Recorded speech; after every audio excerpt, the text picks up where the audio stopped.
সরকারের দায়িত্ব গ্রহণ করার মাত্র কিছুক্ষণ পরেই আমি আপনাদের কাছে দুটো কথা বলতে এসেছি। আজ দ্বিতীয়বার যারা স্বাধীনতার স্বাদ আমাদের সকলের জন্য সম্ভব করল, সেই বৈষম্য বিরোধী ছাত্র আন্দোলনের শহীদ ছাত্র জনতা এবং এতে আহত অসংখ্য আন্দোলনকারীকে স্মরণের মাধ্যমেই দেশবাসীকে আমি কিছু কথা বলতে চাই।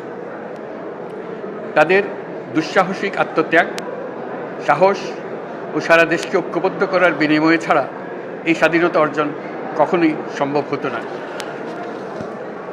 সেই সঙ্গে তাদের সেই মুক্তির আকুতিগুলো উপলব্ধি করে সেনা, নৌ এবং বিমান বাহিনীর যে অকুতোভয় সদস্যরা দেশের মানুষের পাশে এসে দাঁড়িয়ে এই বিজয়কে ত্বরান্বিত করেছেন, তাদের প্রতিও জানাই জাতির পরম কৃতজ্ঞতা ও অভিনন্দন। ছাত্র জনতার অভ্যুত্থানে আমাদের দ্বিতীয় স্বাধীনতা অর্জন উৎসবের মুহূর্তে এই স্বাধীনতাকে নস্যাৎ করার জন্য ষড়যন্ত্রকারীরা দেশে একটা অরাজকতার ও ভীতির পরিবেশ সৃষ্টি করেছে। অরাজকতা আমাদের শত্রু, একে দ্রুত পরাজিত করতে হবে। এই মুহূর্তে সরকারের প্রথম কর্তব্য হিসেবে আমরা এই ষড়যন্ত্রকারীদের কঠিন হাতে দমন করব। স্বাধীনতার মুক্ত বাতাস যেন প্রত্যেকে বুক ভরে নিতে পারে, এই নিশ্চয়তা দানেই আমাদের সরকারের প্রথম পরিস্থিতি। এই ব্যাপারে দেশবাসীর সহযোগিতা কামনা করছি। দ্বিতীয় স্বাধীনতার এই মিলন মেলা থেকে বাদ যাবে না যারা আমাদের শান্তি শৃঙ্খলা রক্ষাকারী প্রতিষ্ঠানগুলো, নৌ, সেনা, বিমান বাহিনী, বর্ডার গার্ড, পুলিশ, আনসার, গ্রাম প্রতিরক্ষা, কোস্টগার্ড, কেউ বাদ যাবে না। অন্য সবার মতো তাদের প্রত্যেক সদস্য আজ উপরওয়ালার আইন বহির্ভূত জবরদস্তিমূলক হুকুম থেকে মুক্ত। কারো জন্য এটা বিন্দুমাত্র ব্যাহত হলে আমাদের আজকের উৎসব ম্লান হয়ে যাবে। প্রচণ্ড নিষ্ঠুর পতিত স্বৈরাচারী সরকার এসব প্রতিষ্ঠানকে দিয়ে ক্ষমতা কুক্ষিগত করে রেখেছিল। আমরা তার এই প্রচেষ্টা ব্যর্থ করে প্রতিষ্ঠানগুলোর হারানো গৌরব ফিরিয়ে আনব। এই ঘৃণ্য চেষ্টায় ব্যবহৃত হয়ে যারা অপরাধ সংগঠিত করেছে তাদেরকে আইনানুগ বিচারের মাধ্যমে শীঘ্রই উপযুক্ত শাস্তি দেওয়া হবে। একই কথা দেশের সকল মন্ত্রণালয়, সংস্থা, শিক্ষা প্রতিষ্ঠান, নানা কর্মক্ষেত্রের জন্য প্রযোজ্য। সর্বত্র অপরাধীর বিচার হবে।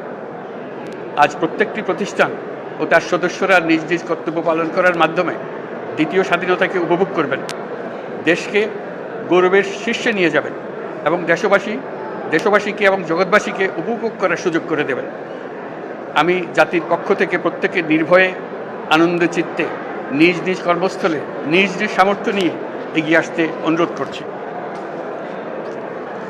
দেশের সকল মানুষকে আজ স্বাধীন, নির্ভয়, নিরুদ্বেগ থাকার জন্য নিশ্চয়তা দেওয়ার জন্য আমাদের ছাত্র শহীদরা প্রাণ দিয়েছেন।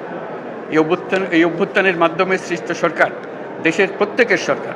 এখানে থাকবে সকলের আকাঙ্ক্ষা পূরণের অধিকার।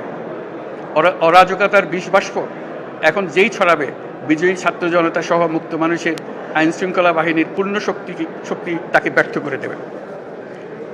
নিষ্ঠুর স্বৈরাচারী সরকার দূর হয়ে গেছে। কাল সূর্য উদয়ের সঙ্গে সঙ্গে গণতন্ত্রের, সুবিচারের, মানবাধিকারের নির্ভয়ে মত প্রকাশের পূর্ণ স্বাধীনতার জন্য সকলের স্বাচ্ছন্দ্যে জীবন ধারণের সুযোগ প্রদানের সচেষ্ট সরকারের ঘনিষ্ঠ সান্নিধ্য ও সহমর্মী পরশ দলমত নির্বিশেষে সবাই উপভোগ করবেন। এটাই আমাদের লক্ষ্য। আমাদেরকে এই লক্ষ্য পূরণে সাহায্য করুন। সারা বিশ্ব আজ অবাক হয়ে বলছে, সাবাস বাংলাদেশ, সাবাস বাংলাদেশের ছাত্র জনতা। আমরা এই অর্জনটাকে আর অনেক দূর নিয়ে যেতে চাই। আমাদের ছাত্র জনতার জন্য কিছুই অসম্ভব নয়। আমাদের তরুণরা অসম্ভবকে সম্ভব করতে পারে, তারা সেজন্য প্রতিজ্ঞাবদ্ধ। যদি আমরা ঐক্যবদ্ধ থাকি, ধ্বংসাত্মক কর্মকাণ্ড থেকে দূরে থাকি, সবার জন্য মুক্ত পরিবেশ সৃষ্টি করতে পারি, আমাদের বিজয় অবশ্যই হবে। মহান আল্লাহ আমাদের সহায় হন।